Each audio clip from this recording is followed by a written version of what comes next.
Come with me, my friends. We shall descend to the world of the unknown and forbidden, down to the depths where the veil of time is lifted and the supernatural reigns as king. Come with me and listen to the tale of The Night the Fog Came.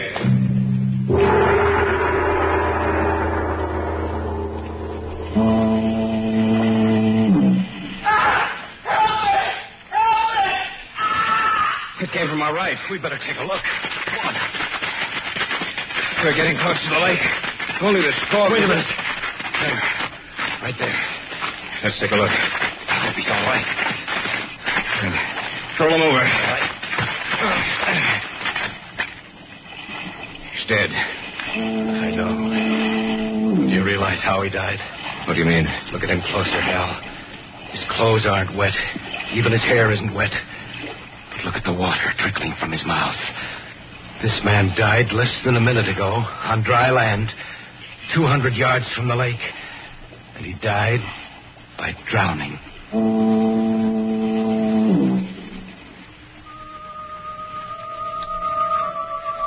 If the theory of evolution is correct, then there is a connection between the minute organisms which are found to be living in water and life as we know it today. But what connection with us did those things have which came from out of the fog? What connection with human life did those horrible creatures who came from the depths have? And what is their purpose? Why did they suddenly appear and destroy, then vanish as suddenly as they had come? I shall tell you as much as I know about it. Listen to the tale of The Night the Fog Came. The first inkling of their existence came to us as we were going through some routine research. I dropped over to the lab to see Hal. Harold Enroth was perhaps one of the foremost men in his field. Our friendship stretched back for many years. I'd been away for a while, and so I dropped in at the lab to see him one morning. Jeff, you old dog, you're a sight for sore eyes. How are things going, Hal? Fine, couldn't be better. How'd you like your vacation? I can't wait till next year. I hated to come back. You know, Jeff, I'm glad you dropped in. I have a little problem. Oh? What is it, money? No, not that. Here, I'll show you. Pull those blinds, will you? Sure. Yeah, that's fine. There you are. I have a specimen here on the slide. I want you to take a look at it. Go ahead. Turn the projector on. All right. There. What do you think of that? I don't know. It looks like some form of water life. But I don't think I've ever seen it before. This has been enlarged 100 times. There's no use trying to recognize what it is. It's a form of water life completely unknown to us. A new form of life. Where did you get this? It's a specimen of water one of our field researchers took from the westernmost tip of Lake Superior, somewhere near the Wisconsin-Minnesota border. Have you contacted anyone else about it? No. Why not? Well, it's... Come on. Don't try to avoid telling me, Hal. We know each other too well for that. All right. Listen to me, Jeff. All right. Everything I say is fact. I've conducted countless tests to discover what I do know about this form of life. That thing is able to reproduce itself. A hydra type? Possibly. That's beside the point right now. What's more important, all trace of the other organisms in that drop of water has disappeared. Are you serious? Of course I am. And another thing. There was a little mist hovering above what was left of the water. A mist? That's what I call it. Something like fog. Why, that's impossible. No, it's not. I know that when the water evaporated, it should have been dispersed into the air. Eventually it was, but not for several hours. Oh, I'm sorry, Hal. I still can't... Here, I'll show you. We have a little of the water left. It's over here in this jar. You can see for yourself. Well, it looks just like ordinary water. I know it does. But believe me when I say it isn't. Now, it'll take just about 3 minutes.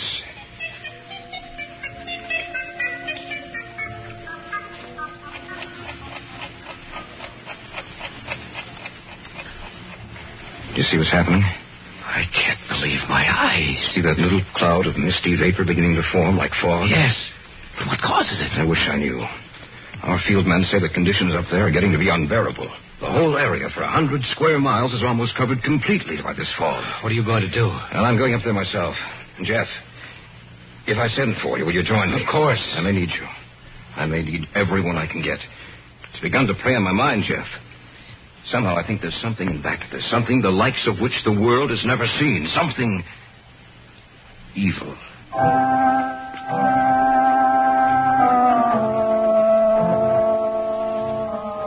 Hal went up there the afternoon of the morning I had seen him. At first he wrote that the reports had been exaggerated. Then he discovered that all traces of the new form of life had disappeared. He decided to return. I was quite glad to get that letter from Hal. Before he had gone up there, he had been quite worried. The only thing I couldn't understand was what had become of the new water life form. The day before he was to return to the city... Hello? Jeff, this is Hal. Where are you? I thought you... I had them put me through direct to you, Jeff. I need your assistance. What's the matter? I've already called Arnold Simpson and Jack Rackle. They've agreed to come. I need you too, Jeff, just as soon as you can possibly make it. Don't worry, Hal. I'll be there. Remember, as soon as you can possibly make it.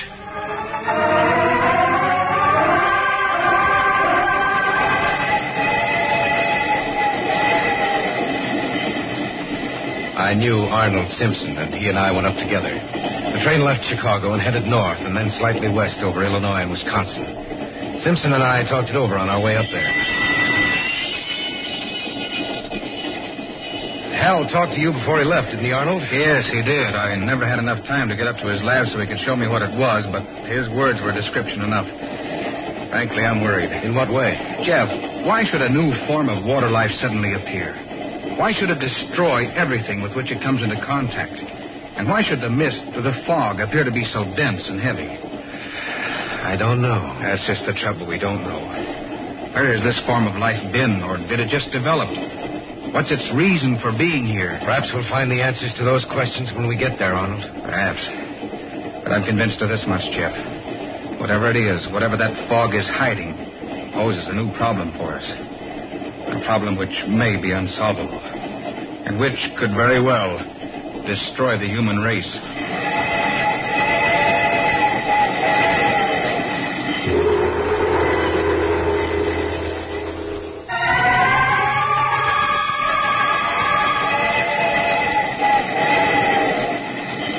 Simpson seemed disinclined to talk, and so we spent the remainder of the trip in silence, both of us lost in our thoughts. We arrived at the town and then hired a car to take us to the little village, where we would find Hal Enron. The closer we came to our final destination, the darker the sky became, and the air was heavy with a mist which was both damp and clammy. It was an old rickety car, and the roads were little better than the ground on either side of it. The car stopped a few hundred feet from our destination. You gotta walk the rest of the way. You said you'd drive us all the Look, way. mister, I come farther than I was going to in the first place. I ain't no mood to go into the woods up there. If you're going to go, then you walk in. Jeff, can't you do something? I don't think so. Here's your pay. Thanks. Let's go, Arnold. It could be worse, Arnold. I suppose so. He seemed genuinely afraid. Aren't you? A little. Say, we must be pretty close to the lake. I've never seen the fog this thick. It's unnatural.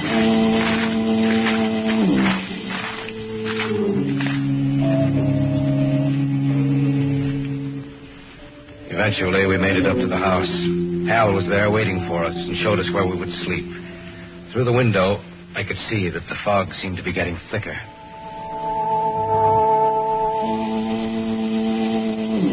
That's an eerie, lonely sound. You get used to it after you've been here for a while. Hal, you wrote me that this fog, the new form of life, had disappeared. It had.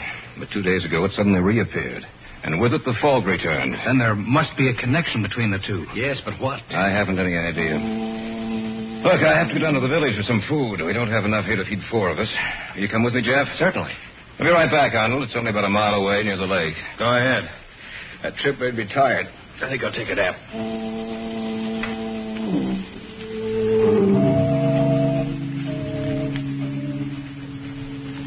The house in which we were staying was on a high level of ground which tapered off on the side facing the lake. It was only 3 p.m, but it looked almost as dark as late evening. And there was something about that cloudy mist. It was cold and clammy and smelled strongly of the lake. I don't see how you were able to stand it up here by yourself. Well, I had a lot of things to interest me. I was all ready to meet you at the station, but then when I got your call, I didn't know what to think. I wish I could understand this, Jeff. The fog disappeared when the water life disappeared. When signs of this strange new form of life showed again, the fog came back. Why? Maybe we can find the answer to that. Well, I hope so.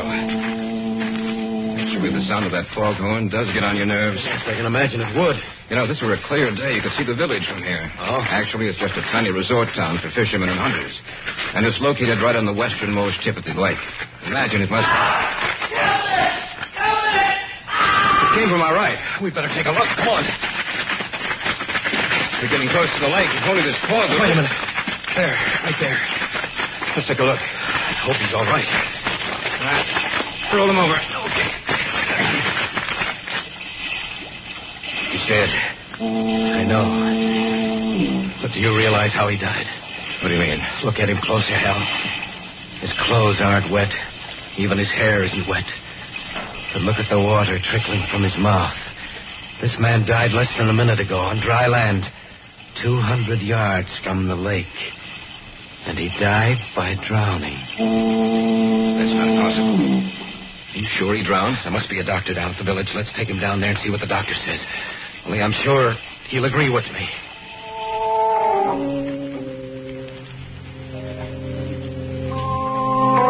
Together, we carried the man down to the village. Luckily for us, he was of slight build, not too heavy. It took us almost half an hour to get him down there. When we finally did arrive, it took another few minutes to locate the doctor. What do you think, Doctor? Get them out. All right. Will you please wait outside? The doctor can't work with you in here. He's just like all the others, ain't he, Doc? Please wait outside. Thank you. What did he mean by he's just like all the others, Doctor? Just what he said. Ever since this fog has settled down again, 5 people have died. All in the same way? Yes. You mean by drowning? That's right. I can't understand how this man we found could die by drowning when he wasn't in the water. You know, he reached him about a minute after he screamed. How could he drown? Professor Enroth, I've been asking myself that same question about all the others. I've been almost half insane these past 2 days trying to find the solution. Dr. Craig, this fog, has it always been like this in the area? No, not until about 2 months ago. Which coincides with the time we first discovered that new form of water life. What did you say? Nothing, Doctor. We're doing a little research work up here, that's all. If this keeps up, I'm afraid of what might happen. I've never seen anything like it before. The fog, those deaths, how can they be explained? We don't know, Doctor. We just don't know.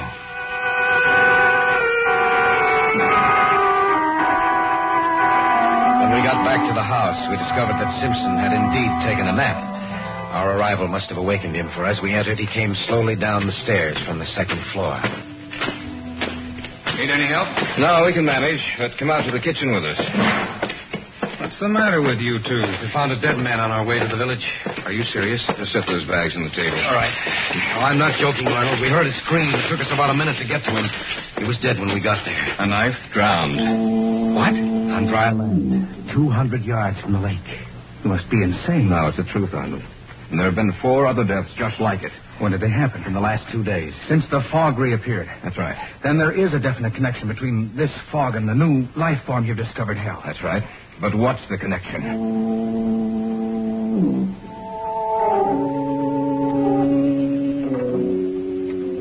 We'd gotten back to the house about 6 o'clock. It was about 7 that it happened. Simpson said he was going outside for a minute. He opened the door. I just want to get outside for a minute. Good heavens. What's wrong? Take a look.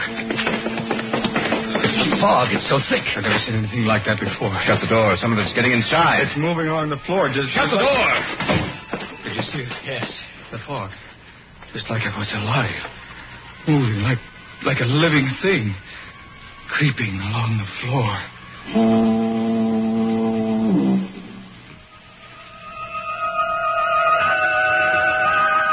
Simpson had opened the door, the fog crept into the house in little wisps that curled and snaked this way and that. It looked like a thing alive. You saw it, didn't you, Hal? Yes, I saw it. What does it mean? I'm afraid of what it means. You mean you know? I hope I'm wrong, but I'm afraid I'm not. just possible that this form of life is developed from something that was present in the water all the time. The great brute animals ruled the world before man appeared and then were destroyed. Eventually, mankind wrested the supremacy of the earth from the other animal and plant life. Perhaps the cycle is to continue. Perhaps, after man, this new form of life.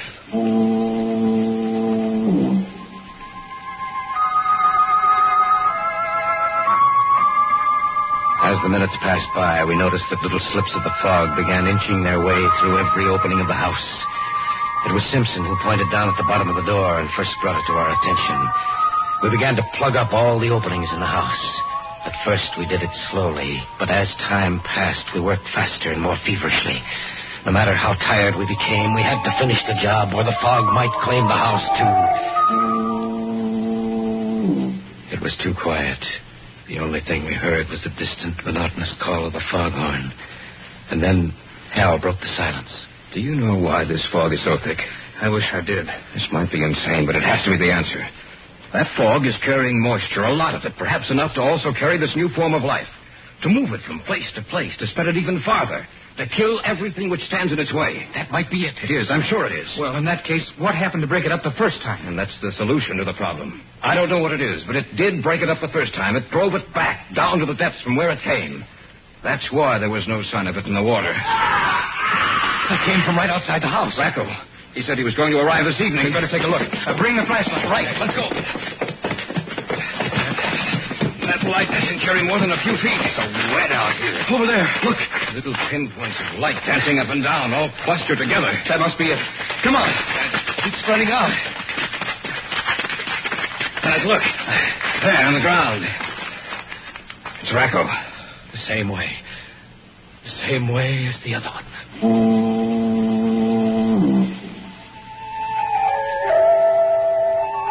The little specks of dancing luminescence had withdrawn from Rackau's body, but now we noticed that there seemed to be more of them. We carried the body back to the house. We'd forgotten to close the door behind us, and some of the fog had gotten inside. It wasn't too bad, however. Little by little, it began to disperse. Look out that window. Yes, I see them. Gathering together with a whole mass, getting larger and larger all the time. Separating like the Hydra. It must be destroyed. Yes, but how? They created the fog. That must be the only way they can travel on land. They must have a basic water carrier. Have you realized what this means? What are you getting at? The area this fog now covers is 100 square miles. Every animal in this area may lose its life. And then what happens? They divide again and again and again. And the area of the fog keeps getting larger all the time. If it isn't stopped now, while we still have a chance, it may never be stopped. And I ask you the same question, Simpson. How? I don't know. Someone's outside. Let him in quickly. They're moving towards the house. Oh, thank goodness. I didn't think I'd make it. It's a miracle that you did. Sit down, Doctor. Thank you. I was out on a call on my way back to town. I noticed how thick the fog was. And then I noticed the animals lying dead in the forest. The smell of their death was in the air. I continued on towards the town. And then I saw the bodies lying just where they had fallen. The whole town seemed to be covered by a strange luminescent mass which in some manner moved. I was afraid. Then I thought of you people in this house, and I got here as soon as I could. I don't know how long we'll be able to withstand them, Doctor. I'm sure the townspeople are dead now. In fact, almost every living creature in the area must be dead. But what is it? What caused it? If we get out of this alive, Doctor, we'll tell you. Look outside. It must have split again. It's twice the size it was. What are we going to do? Look under the doorway. They're getting through. Plug it up. Use some newspaper, clothes, anything with that. Constant opening and closing of the door. Listen to the other things we had down there. I think that was it. Look, the things that did get in. First you see their light, and then they're gone. What happens to them? Perhaps we can't see them. Or perhaps they die. Hal, wait a minute. Your first letters to me mentioned the fact that the mist had been dispersed. What caused it? I don't know. Doctor, you're a native of these parts. Yes. I want you to tell me about anything unusual which happened that day. Well, I don't remember anything about that day particularly. I remember I was quite pleased to see that the fog had lifted. It was a beautiful day. Unseasonably warm. In fact, the sun was quite hot. Heat. I wonder if what, Jeff? These things, these Hydra-type creatures must die in the heat. This house is quite warm. The day the fog was dispersed was warm with a bright sun. Perhaps that's the answer. Doctor, is there any fire break around this area? Well, there was one cut through the trees several years ago. Yes. Case of a fire, a bad one, in the heavy timberlands. Everyone was instructed to get into this area. In other words, there's a complete fire break around this entire area. Yes. It comprises about 150 square miles. And that's it. It's the only chance we have. We'll burn out this area and hope it drives them back. There's some oil downstairs. Get it. We'll start the fire here and hope it sets fire to the trees surrounding this house. Be right back. We'll have to make a run for it once this place is on fire. We may not come out of this alive, but we can try.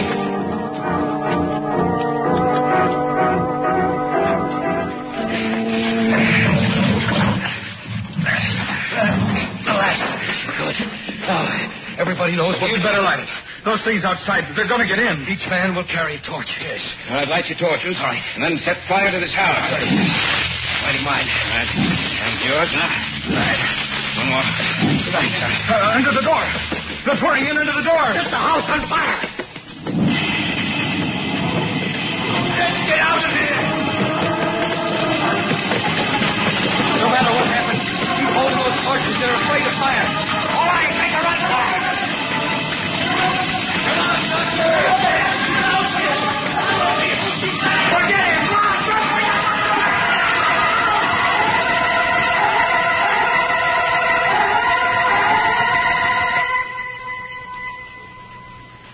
The fire caught hold and the entire area was burned out. A week later, the smoke had cleared and the fire was out. There was no sign of the fog, which had meant death to so many things. I had caught a glimpse of the doctor. He had dropped his torch and it had gone out. He was immediately engulfed in those luminescent killers. I'm going back up there with Enroth and Simpson. Though there is now no trace of those things in the water, still we know they lurk somewhere waiting for their moment. We must destroy them once and for all before that moment arrives.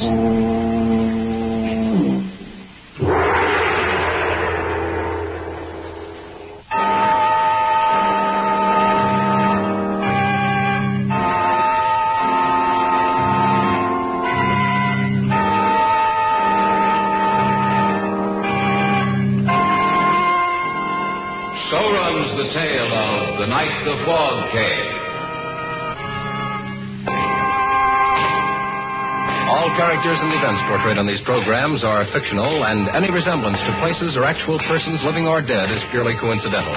Featured in this program were Harry Elders as Jeff Kellick, Richard Thorne as Hal Enroth, Jim Andelin as Arnold Simpson, and Sam Siegel as the Doctor. Original music moods were created and performed by Harold Turner. Sound effects by Lloyd Knight and Wayne Dickinson. Your announcer is George Bauer. These programs are directed by Leroy Alliger, written and produced by Richard Thorne.